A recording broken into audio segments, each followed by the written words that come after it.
Por favor, ocupar sus asientos para poder iniciar uno de los momentos cumbres de nuestro 9º Congreso de la Infraestructura. Hemos podido contar desde hace ya varios años con el apoyo de Corfi Colombiana, quienes a través de este tiempo siempre han procurado traernos una presentación magistral. En esta oportunidad contamos con la presencia del señor expresidente de Chile, Ricardo Lagos Escobar, pero cedo la palabra al vicepresidente de Banca de Inversión de Corfi Colombiana, Alejandro Sánchez, para que sea él quien presente a nuestro conferencista magistral. Buenas tardes. Para nosotros en Corfi Colombiana es realmente un honor poder traer hoy al presidente Ricardo Lagos. El presidente Lagos no necesita una introducción y no me voy a gastar el tiempo útil de su charla leyendo una hoja de vida bastante extensa. Solo quisiera hacer dos notas muy breves diciendo el presidente Lagos es realmente una de las voces más autorizadas y más cercanas a nuestro país para entender esto que nos une hoy acá, la infraestructura, en el marco de dos conceptos que hoy en día en Colombia son muy importantes. Uno, el cambio climático que enfrentamos todos los días, y dos, el modelo de infraestructura en un enfoque de socialismo de verdad, sin populismo en la mitad. Por eso, sin más demoras, con un enorme agradecimiento al presidente Lagos por acompañarnos hoy, los dejo con él. Gracias.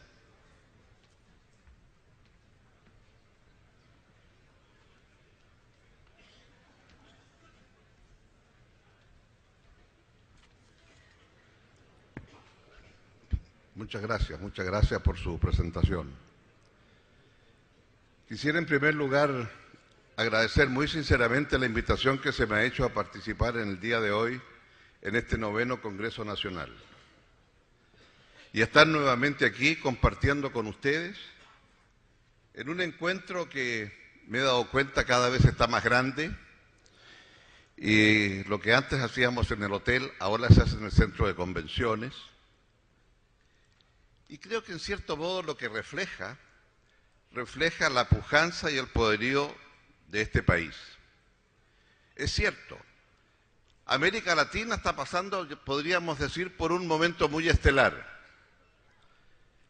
Estamos saliendo de esta crisis mucho mejor que como estábamos cuando se entró a ella, y el mundo nos mira de una manera distinta. Tal vez porque en el pasado fuimos responsables de tantas crisis. En esta nos declaramos inocentes y, más importante, hemos aprendido las lecciones de crisis pasadas y tenemos un sistema financiero sólido que ha resistido bien los avatares que nos llegan de fuera. Y junto con eso, hemos también sido capaces de crecer, hemos aprendido a manejar nuestra economía con seriedad. Hemos tenido también la posibilidad de saber cómo enfrentar cosas difíciles como las que han tenido ustedes en materia de seguridad. Y caramba que han avanzado y caramba que tienen razones para estar orgullosos de lo que han logrado. Y junto a ello, también hemos sido capaces, porque crecemos, de destinar parte de ese crecimiento a mejorar a aquellos que están en condiciones más difíciles. ¿Es cierto entonces que hoy día tenemos una Colombia junto a otros países de esta región, que son países que los catalogan de ingreso medio, donde hay un ingreso por habitante del orden de los 10, 12, 15 mil dólares por habitante, y que según el Fondo Monetario, Colombia entre ellos, hay 7 países que van a estar sobre los 20 mil dólares en los próximos 5 o 20 años? Esto es, se avisora un crecimiento. Y junto con ello, porque se ha ido avanzando en disminuir los niveles de pobreza, en la mayoría de nuestros países hay sectores medios, capas medias, que llegan con otras demandas, con otras necesidades, normalmente en educación. Entonces, podemos estar satisfechos de lo que hemos logrado, pero sabemos que tenemos por delante que seguir creciendo, profundizando la democracia y tenemos nuevas demandas. De allí entonces es que para seguir creciendo es donde sabemos que no hay atajos y el aumento de la productividad para ser más competitivos a escala internacional pasa a ser un elemento central. Y si de competitividad se trata, la infraestructura juega un rol esencial. Y por tanto, puede ser respecto de Colombia la forma que dinamice su crecimiento según lo que ocurre en el futuro en materia de infraestructura. Para llegar acá, leí algunos papeles, pero en la mañana, después de escuchar el informe que se hizo sobre de FEDesarrollo, de Yepes, de Ramírez y de Vilar, me pareció que era adecuado rehacer la forma en que quería conversar con ustedes hoy día. Y luego de ese planteamiento de la mañana, y entendiendo que ese es un documento que va a marcar un hito, como en su momento fue otros documentos de FEDesarrollo en materia de infraestructura, me pareció adecuado tal vez concentrar mis observaciones en 10 sugerencias y en una exhortación respecto al cambio climático. Es cierto, en el informe se plantea con mucha fuerza que la infraestructura sigue siendo un cuello de botella para el crecimiento más acelerado de la economía colombiana. Hay un rezago y las consecuencias del mismo están claras en el informe. Sin embargo, nos trae una noticia de relativo optimismo. Nos dice, han sido capaces de destinar de un 0,66% del PIB de Colombia a infraestructura el 2007 a un 1,25% el 2010. Y en consecuencia también tomemos nota que de ese aumento el sector privado tuvo un rol importante, un 40% es atribuido a él. Es que entonces quiere decir que se ha entrado por un camino en que entendemos que la infraestructura y las obras públicas son públicas en tanto las define el aparato del Estado, pero tienen o financiamiento fiscal o financiamiento privado para poder avanzar más rápido y para poder también satisfacer las necesidades de todos con mayor rapidez. Y en ese inicio, lo que ustedes iniciaron en el año de la década de los 90 es lo que ha permitido entonces para muchos países poder mirar con más optimismo cómo somos capaces de seguir avanzando. No voy a discutir las cifras de FEDesarrollo porque no es mi competencia, pero sí tomo nota del desafío que dicen que estamos contentos en el 1,25, pero que tenemos que pasar a 3,1 de Producto Interno Bruto, como porcentaje, un 3,1%, para poder tener, de una parte, avanzar y terminar con este rezago, hacer frente a las demandas de una ingeniería mejor y más adecuada y de mayor calidad en las obras públicas para enfrentar los desafíos del cambio climático, y al mismo tiempo ser capaz, junto a estos dos elementos, de poder ser fundamentales para aumentar productividad y mejorar la conectividad. Entonces, se hace un análisis de cuál es el problema por el cual tenemos este rezago. Y se dice primero por el efecto del invierno del 2010-2011 del cambio climático y lo que significó de un 0,66% del PIB en materia de mayores costos para enfrentar la reconstrucción. Segundo, muy importante lo que se planteó, la disyuntiva, por así decir. ¿Vamos a invertir en inversión social o vamos a invertir en mejoramiento de una inversión más productiva en infraestructura? ¿Y en qué medida se decida es la Constitución del 91 la que nos dice el énfasis en lo social? Y aquí entonces se dice algo interesante, la asimetría que se produce en el ciclo económico. Cuando el ciclo económico viene de baja y hay que ajustar el gasto se comienza ajustando por lo que es fácil ajustar, infraestructura. Dejémosla para el año próximo. Y cuando el ciclo comienza a subir, lo último que sube es lo que primero se sacó. Y en consecuencia, infraestructura queda para el último elemento. Son los primeros en salir y los últimos en llegar. Si eso es así, creo entonces, primer elemento o primera sugerencia, que entiendo que se está adoptando actualmente por el gobierno del presidente Santos, ¿cómo hacemos para tener un presupuesto con superávit estructural? Esto es, que los presupuestos no sean presupuestos contables de año en año, sino que el presupuesto de entradas y gastos de la nación esté en función de las variables estructurales de largo plazo y usted se guía por el largo plazo. Y en consecuencia, si la economía es dependiente, como lo era en el pasado, yo sé que hoy día no es, del café, pues señor, yo no tomo los precios del café actual, tomo los precios de largo plazo. Lo hicimos en mi país, excúsenme que lo diga así. Asumí el año 2000 con el precio del cobre viniendo abajo, abajo, abajo, y llegó a estar a 60 centavos la libra de cobre.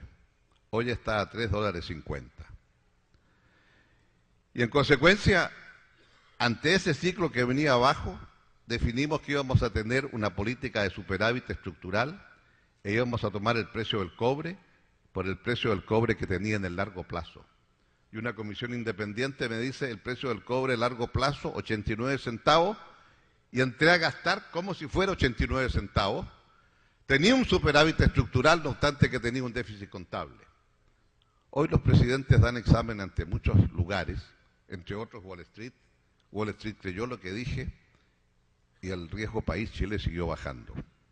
Claro, el momento de la verdad llegó después. Cuando el precio del cobre llegó a 89, pasó, llegó al dólar 50, y seguíamos gastando como si fuera de 89 centavos.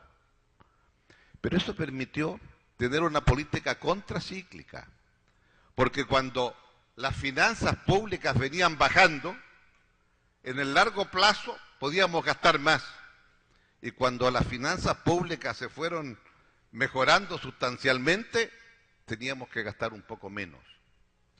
En consecuencia, si tenemos una política contracíclica de esa naturaleza, querrá decir que podemos mantener en el tiempo un nivel destinado a infraestructura acorde con lo que son los planes de largo plazo y no los vaivenes del ciclo.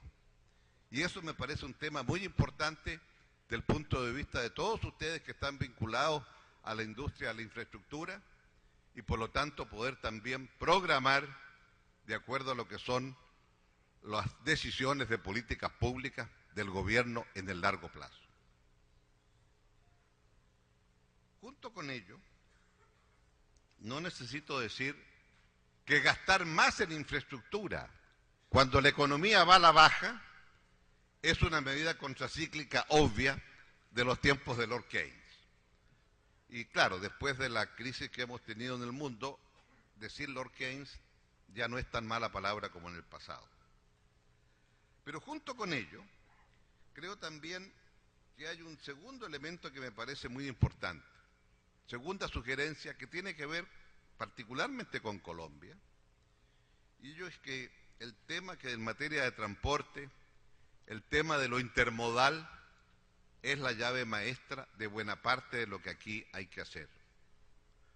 Y por lo intermodal, que lo conocen ustedes mucho mejor, por cierto, estamos hablando a partir de los diferentes costos que tienen los distintos tipos de transporte. Y como dijo Juan Magui Caicedo el año pasado en esta reunión, una tonelada de carga en un camión con 1 litro de benzina anda 23 kilómetros. Una tonelada de carga, la misma tonelada de carga en una barcaza con 1 litro de benzina anda 250 kilómetros. Y en consecuencia no es indiferente. Y no es indiferente tampoco por otras dos razones. Es cierto, disminuye costos. Pero segunda razón, el mapa de Colombia se llena cuando usted usa no solamente la carretera, sino también el ferrocarril y las vías fluviales. Y está en el informe con mucha claridad el mapa. Y la tercera es que, claro, las emisiones con motivo del transporte son distintas si se hacen en camión, o si se hacen en barcaza, o si se hacen en ferrocarril. Y obviamente que ferrocarril y barcaza son infinitamente menos contaminantes, y me referiré a ello después brevemente. En este siglo XXI, cuando nos paseamos un poquito orgullosos porque ahora tenemos un ingreso per cápita de 12 o 15 mil dólares por habitante, la pregunta que nos van a hacer, y dígame, ¿y cuánto contamina por persona? Y por lo tanto vamos a dar examen ante el mundo por cuánto contaminamos por persona. Y por lo tanto entender que lo intermodal y lo que son la vía fluvial y el ferrocarril pasa a ser un elemento indispensable de desarrollar tanto como ello sea posible. Dicho esto, ¿qué nos dice el informe? El informe nos dice que para llegar es necesario al 3,5% del Producto Interno Bruto. Es un tremendo desafío. ¿En cuántos años podremos llegar a eso? Es algo que decidirán ustedes. Pero creo que todavía queda un infinito espacio, muy amplio, para que el sector privado continúe contribuyendo como lo está haciendo hoy. ¿En qué sentido? Y quiere decir entonces un elemento muy significativo, es que la tercera sugerencia es cómo somos capaces de avanzar para generar más espacio al sector privado en los proyectos de infraestructura. Es cierto, también hay una tarea desde el punto de vista fiscal para los recursos públicos. Y de ahí el tema entonces que en su momento tendrán ustedes que analizar cómo se hace un aumento de los ingresos fiscales para las mayores demandas que están demandando los nuevos segmentos que se incorporan activamente a la sociedad colombiana como los sectores medios. Pero también digámoslo, que si somos capaces de avanzar con nuevos espacios para el sector privado, ¿qué posibilidades tenemos también de generar mejores recursos en el ámbito de la infraestructura financiada con recursos públicos? Y aquí entonces, esta tercera sugerencia de cómo hacemos para aumentar la inversión pública y privada, creo que es más importante entender también, en cuarto lugar, junto con lo anterior, más y mejores proyectos de ingeniería avanzada. Digámoslo derechamente, lo que usted ahorra en los proyectos de estudios de preinversión o en estudios de ingeniería de detalle, lo va a gastar después en aumento de costos, en dificultades en los contratos, para terminar en los tribunales. Y eso no puede ser así.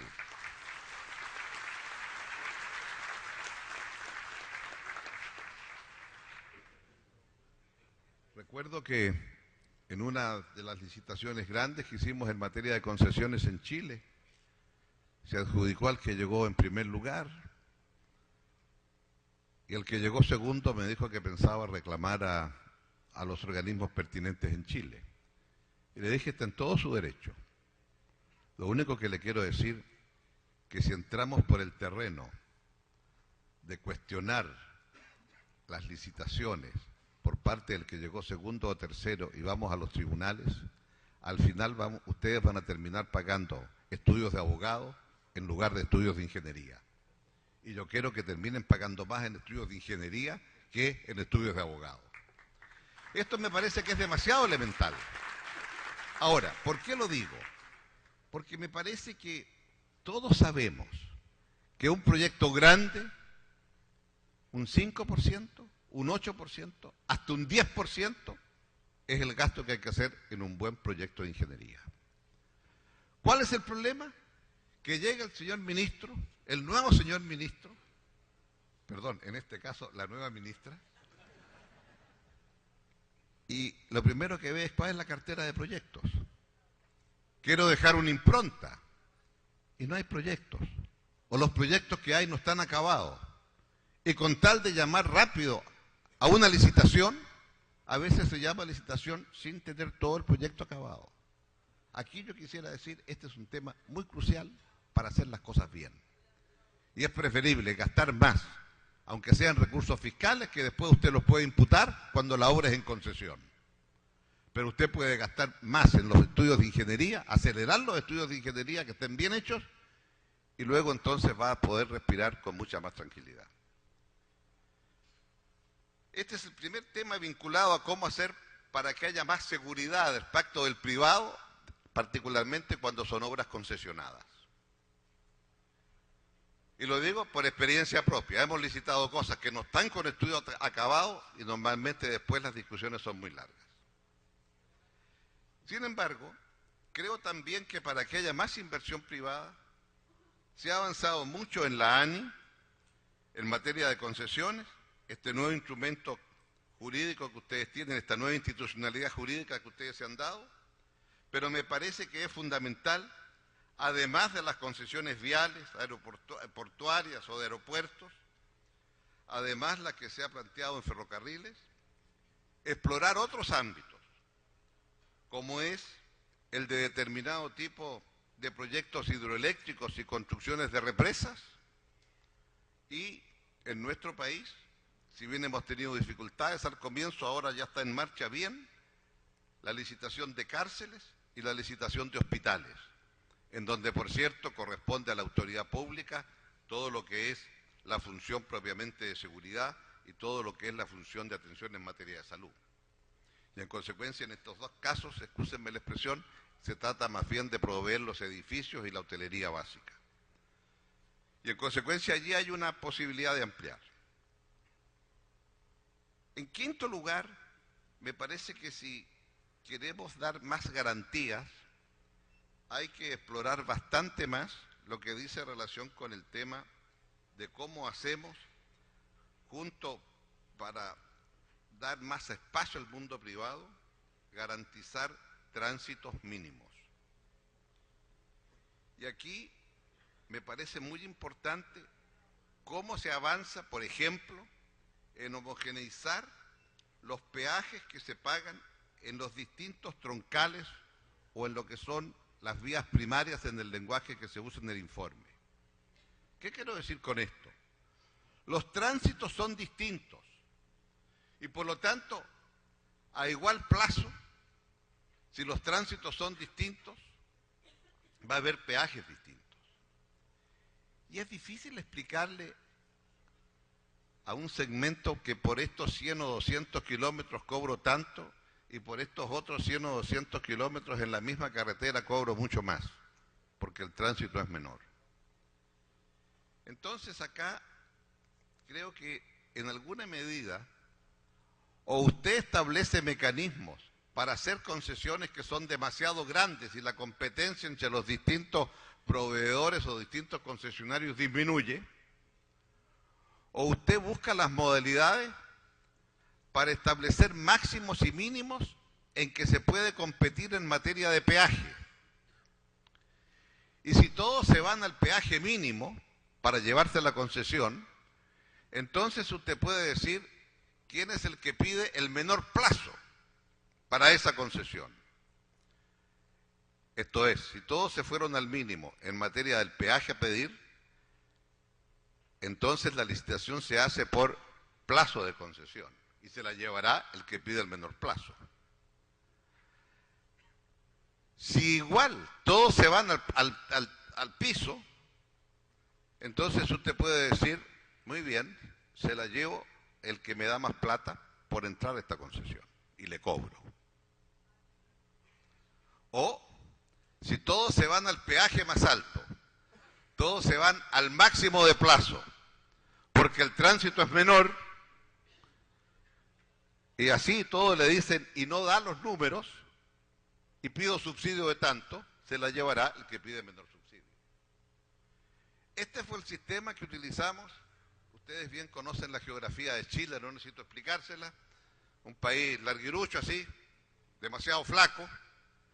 Algunos, los exagerados, ustedes no deben creerlo, dicen que es tan flaco Chile que las canchas de fútbol hay que hacerlas de norte a sur, porque no caben de este a oeste. Eso es una gran calumnia para Chile. Las canchas de fútbol también se pueden hacer de cordillera a mar porque caben. Ahora, dicho esto, sí digamos claro que no necesito explicar que los primeros 100 o 200 kilómetros que están de Santiago al sur tienen 18.000 o 20.000 vehículos diarios promedio anual.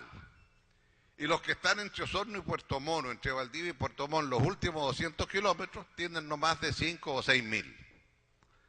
¿Usted le podría explicar que le va a cobrar a los que están al lado de Santiago un peaje 4 veces más menor que el que están al lado de Puerto Montt? Es imposible. Y en consecuencia, si bien es cierto teníamos una ventaja, que sabíamos cuáles eran los cobros reales de peaje porque habían peajes que cobraba el Estado, estuvimos en condiciones entonces de garantizar un mínimo de vehículos. Y este fue un elemento de financiamiento fundamental porque en el fondo eso equivalía a una garantía del Estado. El concesionario que se ganaba la concesión pedía un crédito por 36 meses para construirla, pero terminado para pagar ese crédito pedía un bono de largo plazo o emitía bonos de largo plazo, pero esos bonos de largo plazo en el fondo podían ser a 10, 12, 15 años, lo que dure la concesión. Esos bonos podían ser y tenían en la práctica un pedazo de ese bono, un respaldo del Estado, que era el flujo mínimo garantizado. Porque en buena parte el negocio de la concesión requiere mucha ingeniería, pero también mucha ingeniería financiera. Y este es un elemento que cambia totalmente la forma de hacerlo. Y digamos también, eso sí, que salvo que hubiera un subsidio por las razones que acabo de explicar, el Estado en las concesiones no ponía un peso, nunca. El concesionario tenía que demostrar que 1/3 del valor de la concesión era plata que tenía en el bolsillo depositada en el banco y los otros 2/3 los obtenía del sistema bancario. Y para esos 2/3 también era importante lo que era la garantía de tránsito mínimo.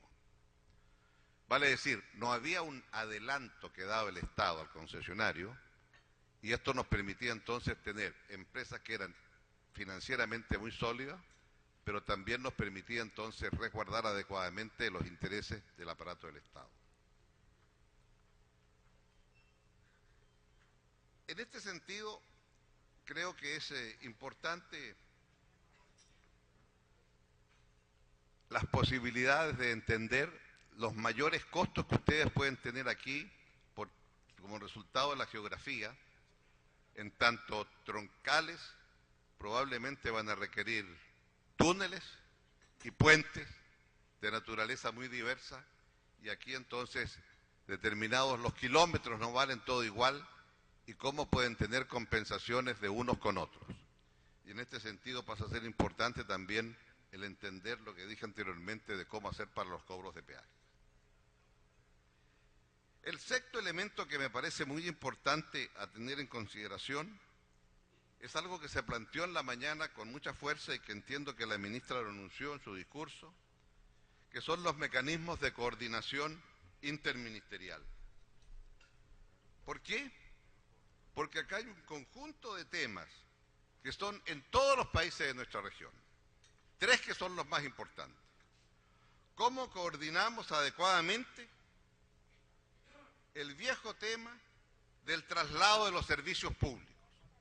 A la vera del camino van los postes eléctricos, a la vera del camino iban las conexiones telefónicas, a la vera del camino, etcétera. Usted quiere ampliar el camino, ¿y quién comparte el costo? Porque esa concesión se la dimos gratis, no le cobramos. Y ahora entonces me dicen que yo tengo que pagarle aquello. Y la empresa eléctrica me dice, como nos decían en Chile, y además me la paga con las exigencias ingenieriles mías porque solo yo sé correr los postes eléctricos. Bueno, este es un tema que requiere de distintos entes públicos y por lo tanto el tener una instancia donde resolverlo, fundamental. No quiero extenderme en este tema, que ustedes lo conocen, que es demasiado obvio. Segundo tema, tan complejo como el anterior, los permisos ambientales. Y cómo somos capaces de compatibilizar en la larga tramitación la demora de los permisos ambientales con las necesarias consultas ciudadanas que los permisos ambientales generalmente conllevan, y cómo somos capaces entonces ahí de tener un aparato del Estado que con rapidez pueda resolver este tipo de cosas. Las anécdotas son infinitas. Lo que nosotros tuvimos que tener, teníamos hecha la expropiación hecha, y en la expropiación que estaba hecha para hacer las terceras y cuartas calzadas, bueno, aparecieron unos arbustos y nos decidieron que no podíamos hacer nada porque había que defender esos arbustos. Yo le decía, pero si eso ya fue expropiado, ya se pasó la aplanadora, esos arbustos salieron porque llovió un poquito. Pero había que hacer el pacto ambiental por esos arbustos que habían salido donde estaba condenado el camino. Tengo el mayor respeto por los arbustos, por cierto que sí, pero es no entender adecuadamente el sentido común de las cosas. Y el tercer elemento, que es igualmente complejo y que nos ocurrió en muchas obras de envergadura, en un par de represas sin duda alguna, el tema de la legislación indígena y de respeto a las etnias originarias. En que sí, cómo usted establece, a la hora de almuerzo mencioné, en el sector de Temuco, donde hay una gran cantidad de población mapuche, hubo que hacer un bypass haciendo la nueva autopista que iba al sur, y el bypass se hizo de acuerdo a estudios de ingeniería, que es lo que era más corto entre dos líneas, que era la línea recta. Claro, la línea recta pasaba por algunos lugares sagrados desde el punto de vista de los indígenas, otros que habían sido cementerios indígenas, etcétera. El bypass, que costaba $30 millones terminó costando 50, con los cambios que hubo que hacer. Se hicieron 18 trazados distintos hasta que el último trazado se aceptó.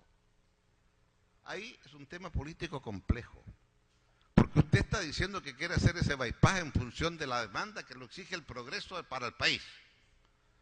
Pero el que está ahí siendo afectado por la expropiación, porque el camino le pasa por arriba y porque donde estaban enterrados sus antepasados, ahora va a pasar una carretera, es complejo. Entonces la pregunta es, ¿vale la pena los 20 millones o no? O en una represa en que había un poblado, Guayihuayca se llamaba, no pretendan buscarlo, no creo que ni siquiera esté en Google, pero Guayihuayca estaba allí, y yo voy a decir dónde se va a hacer el embalse, y digo, y allá arriba entonces está la cota donde tenemos que subir el camino del cual yo estaba hablando, que iba a quedar bajo el agua. Y termino tan importante anuncio y llegan unos señores con unos carteles indignados porque su pueblo, Guayihuayca, queda bajo el agua. Bueno, costó convencerlos. Al final me exigieron dos cosas: que la capilla tenía que trasladarse tal cual porque era el símbolo del pueblo, a donde iba a estar el nuevo Guayihuayca, y segundo, más increíble, la estación de ferrocarril. Y yo le digo, pero ¿para qué quieren trasladar la estación de ferrocarril si el ferrocarril ya desapareció hace mucho tiempo? No, pero es que la estación de ferrocarril es un símbolo del pueblo. Y trasladamos una estación de ferrocarril. Claro, el ferrocarril no llega, por cierto, pero la estación está ahí. Ahora, ¿cuánto costaba eso dentro del embalse? Ahora, esas son definiciones al final políticas. Pero la única recomendación que yo haría, que los ministros están para resolver y tomar decisiones, y no para postergarlas las que son difíciles y dejárselas al próximo que venga. Y eso hay que hacerlo.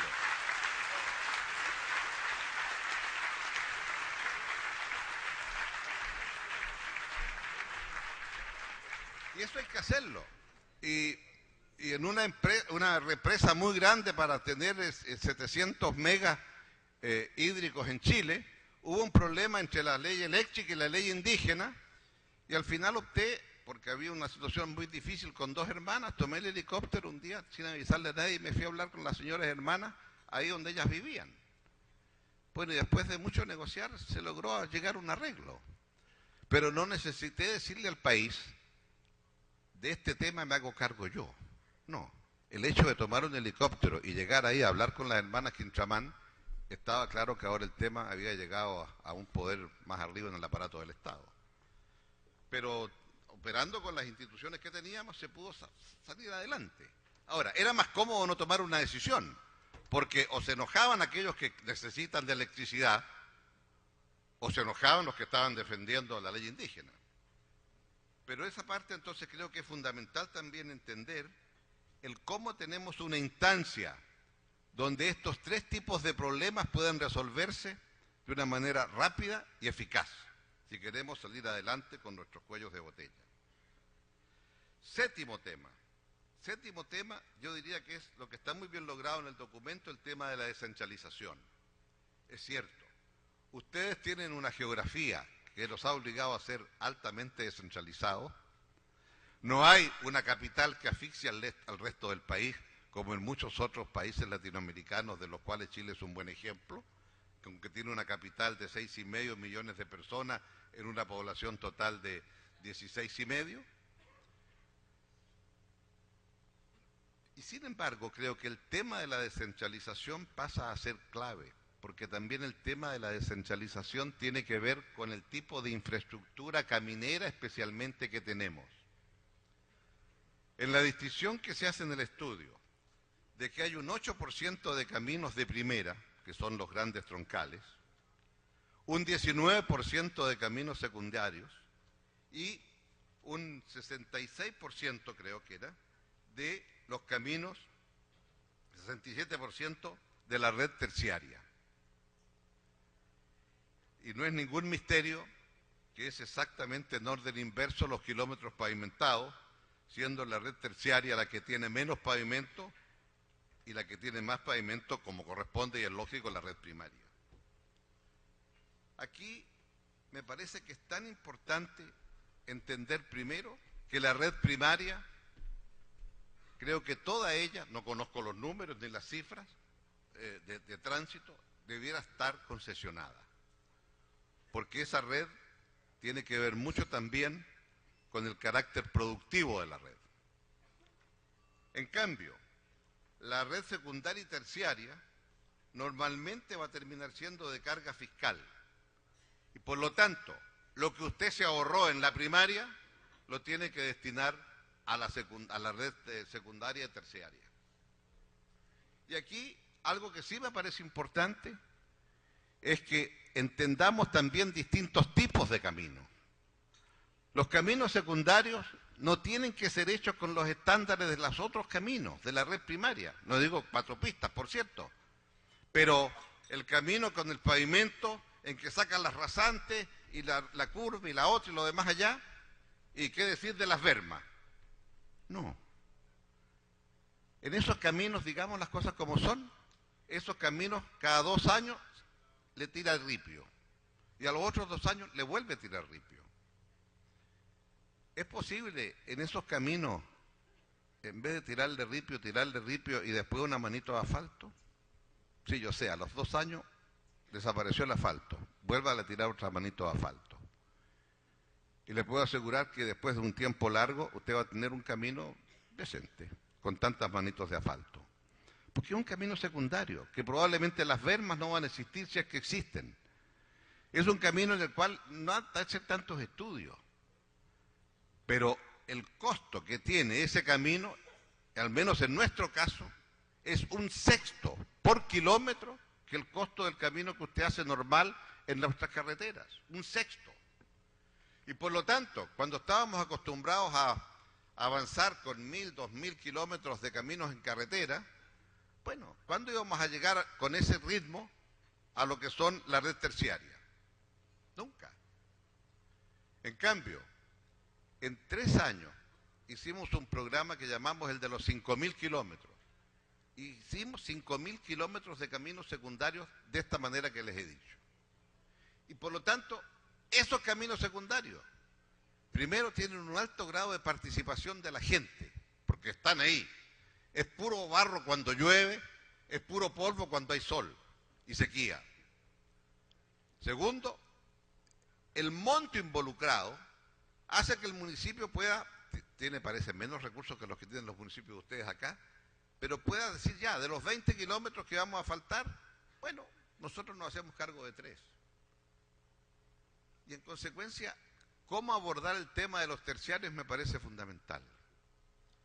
Y quiero decir, ustedes que tienen un acuerdo de libre comercio que está fresquito con Estados Unidos, nosotros también tenemos nuestro acuerdo de libre comercio, nos preocupamos de exportar frutas, entre otras manzanas, nos preocupamos de capacitar campesinos de manera que ellos también se beneficiaran del acuerdo y exportaran manzanas, capacitamos campesinos y exportamos manzanas. Y llegaron al puerto de Filadelfia. 1/3 de las manzanas fueron rechazadas en Filadelfia. No lo podíamos entender. Después de mucho me dicen, presidente, tenemos un problema. Esos campesinos tienen predios que dan a caminos de tierra. Se cargaron en un camión y ahí partieron. Terminaron todos machucados con la manzana rechazada en Estados Unidos. Es que un acuerdo de libre comercio, yo digo, también implica un cierto sello de excelencia sobre las instituciones del país. Nos quedó claro que si queríamos exportar con esos campesinos, había que por lo menos echarle asfalto para que el camión no se fuera. Y eso es una realidad. Eso es una realidad que está ahí. Entonces, la parte más fácil es firmar el acuerdo, lo más difícil viene después. Si quieren, anécdota. Negociando con Europa, gran éxito tuvimos. Colocamos una cuota elevadísima de nuestro cordero magallánico. Después descubrimos que ninguno de nuestros frigoríficos chilenos pasaba el test que exigía la Unión Europea. Y tuvimos que empezar a mejorar los frigoríficos. Es la realidad. Pero en todo caso creo que el tener las políticas en materia de descentralización es muy importante. Y cómo usted va haciendo distintas formas de este camino. En Chile, por ejemplo, planteamos la necesidad, amén de la ruta central de norte a sur, una ruta costera, de manera de no tener una geografía carretera que parece un pescado con espinas para los lados, sino que también pudiera usted unir los pueblos de la costa. Y esto fue muy importante y fue un elemento significativo. Octavo elemento a considerar, el tema de la deforestación y la administración de cuencas. Y esto está directamente vinculado con el tema del cambio climático. Creo que un punto muy logrado del informe es el tema de qué es lo que significa un país en donde los que dan autorización para deforestar son unos y los que tienen que lidiar con los caminos son otros. Y nunca se nos ocurrió que tenían que ponerse de acuerdo unos y otros. Yo me vine a dar cuenta cuando en un gran torrencial que hubo en el sur de Chile, todos los puentes, todos, sin excepción, que rodeaban un lago, se los llevó el torrente. Y llego allá y me dicen, no, si la culpa es que deforestaron todo el cerro. Entonces una pregunta, ¿y quién autorizó deforestar? Bueno, es otra entidad que toma su... Entonces el tema de deforestación es crucial respecto del tema que ustedes están abordando. Entonces aquí, ¿quién autoriza? ¿Cómo se autoriza? Y esto, ¿cómo lo hacemos respecto de los ríos que también se desbordan? Y aquí viene el tema de cómo se administran las cuencas. Este es un tema que en nuestra institucionalidad no hemos sido capaces de abordar. Respecto del régimen de los derechos de agua, y todos sabemos que las aguas serán el gran tema del siglo XXI, ¿quién otorga los derechos? En países europeos como Francia, el otorgamiento de derechos de agua se da a nivel de cuencas, y hay una organización por cuencas, y en las cuencas están las autoridades elegidas, los municipios y los del gobierno departamental, y los ciudadanos. Entonces, los temas para autorizar deforestación en cerros, eso tiene que ser materia de autorización de un ente. Autorización respecto de qué tipo de construcciones se van a hacer o qué se hace con los derechos de agua, corresponde a la cuenca. Y acá me parece entonces un tema muy crucial del punto de vista de, si estamos hablando de cómo enfrentamos estos problemas, el cómo también entender que para prevenir lo que pueda ocurrir a futuro y entender entonces que el bosque, en muchos casos, es un elemento no solamente que mantiene la tierra, que no se desplace, sino lo más importante, que protege lo que está bajo el bosque. Y si hay caminos, ¿para qué decir si hay casas, por cierto, verdad? Pero si hay caminos, este es un tema muy central. Noveno elemento que me parece fundamental y que está planteado en el informe de una manera muy adecuada es el de los seguros de riesgo. Y aquí me parece que el tema de los concesionarios y el tema de aquellos que hacen obras públicas con cargo al aparato del Estado, lo que escuché en la mañana me pareció de mucho interés.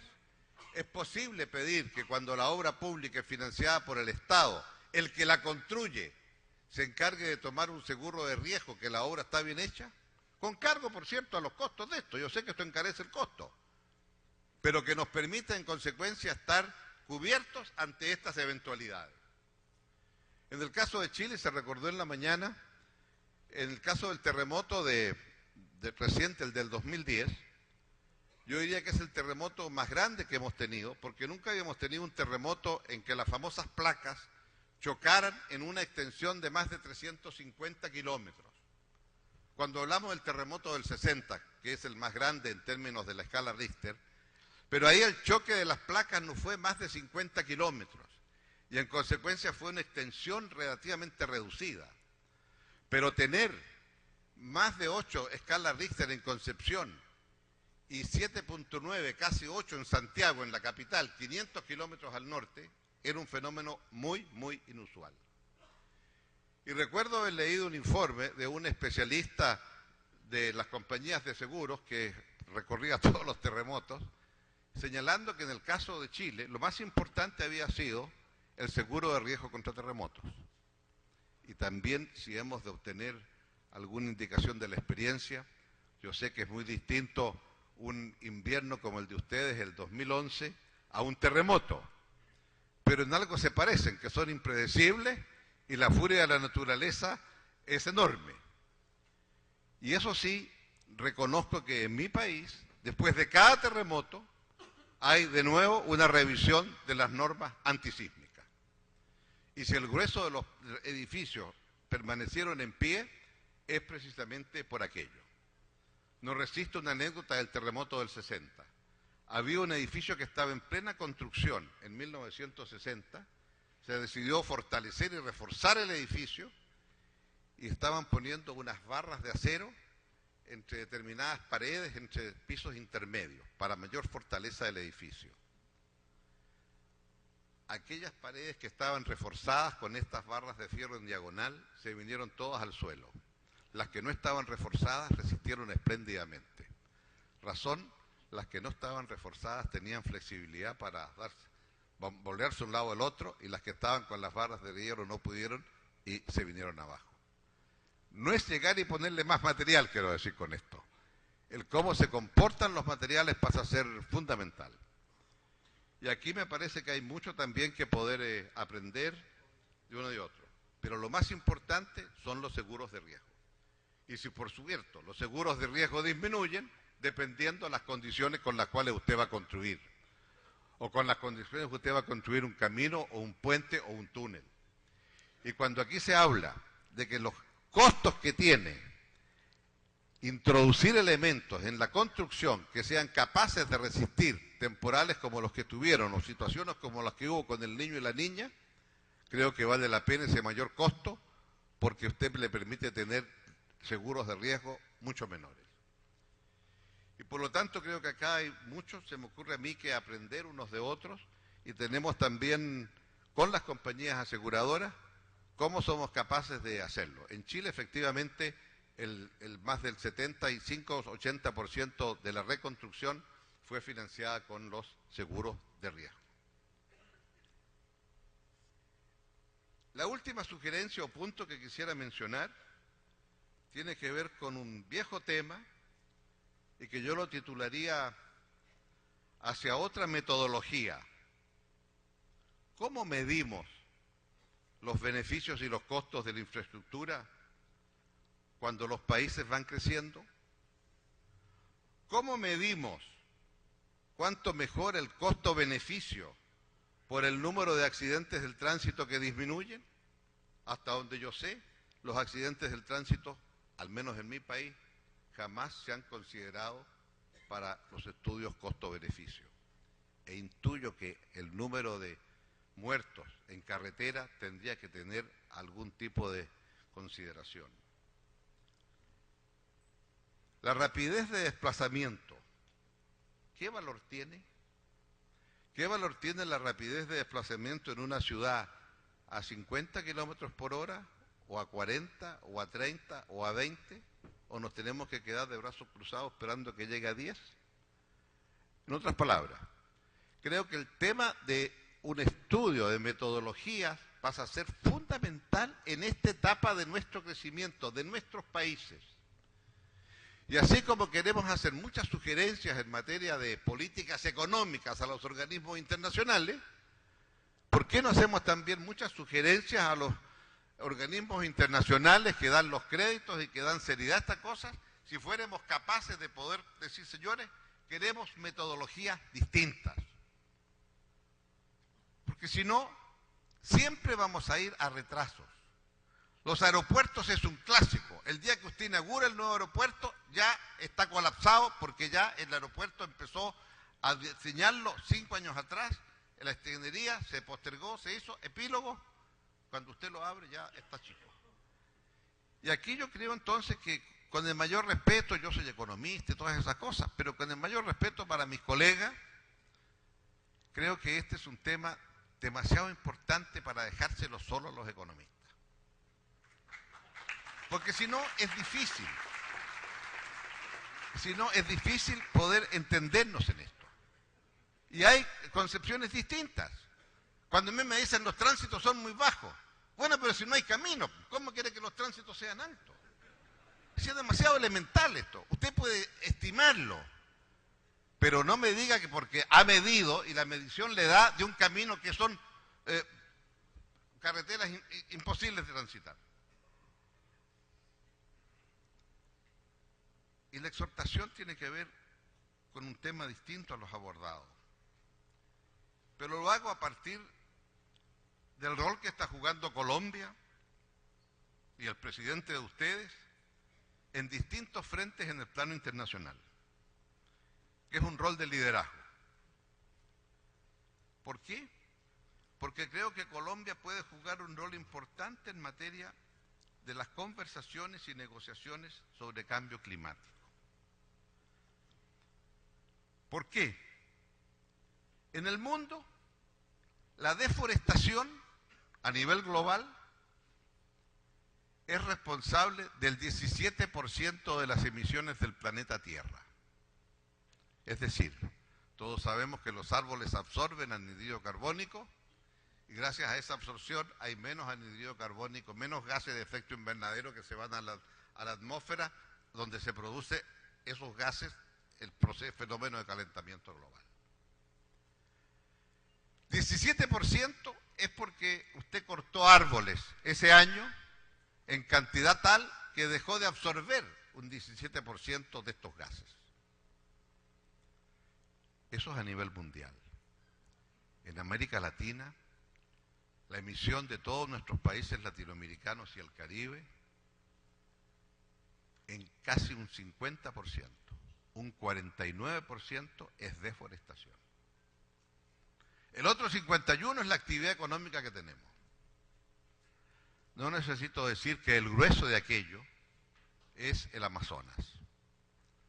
El grueso de aquello, si uno mira cuál es el nivel de emisiones de carbono de Brasil, el nivel de emisiones de carbono de Brasil es más o menos del orden de 1.800.000 toneladas, 1.800.000 toneladas de carbono, pero la actividad económica del gigante brasileño son solo 800 millones de toneladas.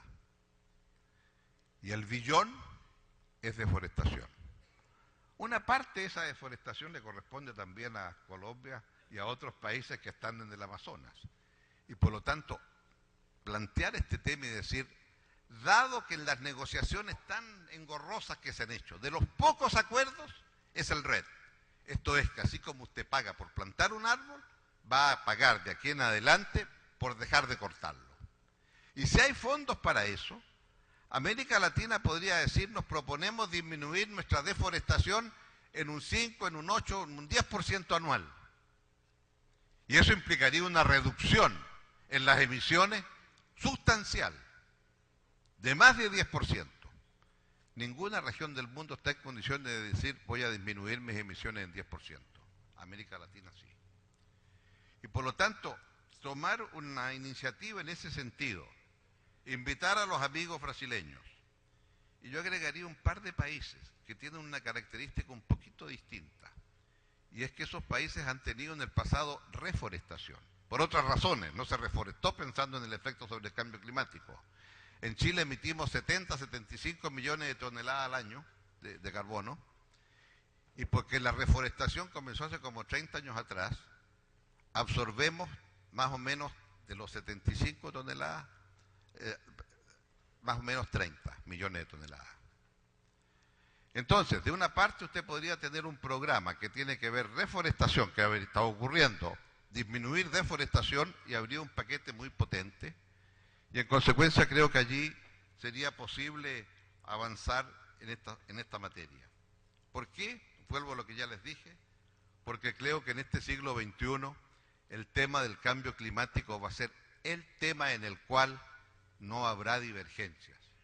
Hoy, a futuro, nadie duda que fue la revolución industrial la que es responsable del calentamiento de la Tierra a partir de los gases de efecto invernadero, fundamentalmente por los combustibles fósiles, carbón, gas, petróleo que sacamos del fondo de la Tierra.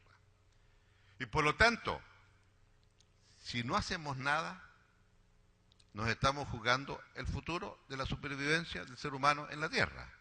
Una cosa es que primero nos vamos a dar cuenta que la superficie de los océanos van a ir creciendo, y todo lo que está diseñado en el informe de qué es lo que se hace con los pueblos costeros y qué es lo que se hace para tener defensa, y aprendamos un poquito de los holandeses y todo lo demás, todo lo cual está muy bien. Pero el tema de fondo es el otro. El tema de fondo es qué hacemos desde nuestros países. Y creo entonces que el rol de América Latina podría ser muy importante si, dado esta particularidad, dado la peculiaridad que tenemos, dado que respecto a este tema ha habido avances en materia de financiamiento, y dado que estamos en condiciones de poder entendernos entre nosotros, avanzar, y es una exhortación que hago, porque creo que con los avances que tenemos, estamos en condiciones de poder pensar y pensar en grande. Y quiero concluir diciendo que aquí ustedes, en este país, han pensado y están pensando en grande. Lo que ustedes están ahora teniendo que abordar en distintos campos en el ámbito internacional son temas muy sustanciales y muy importantes. Sé que han habido hechos recientes en el ámbito internacional que no los han dejado contentos. No quiero decir nada más porque no me corresponde.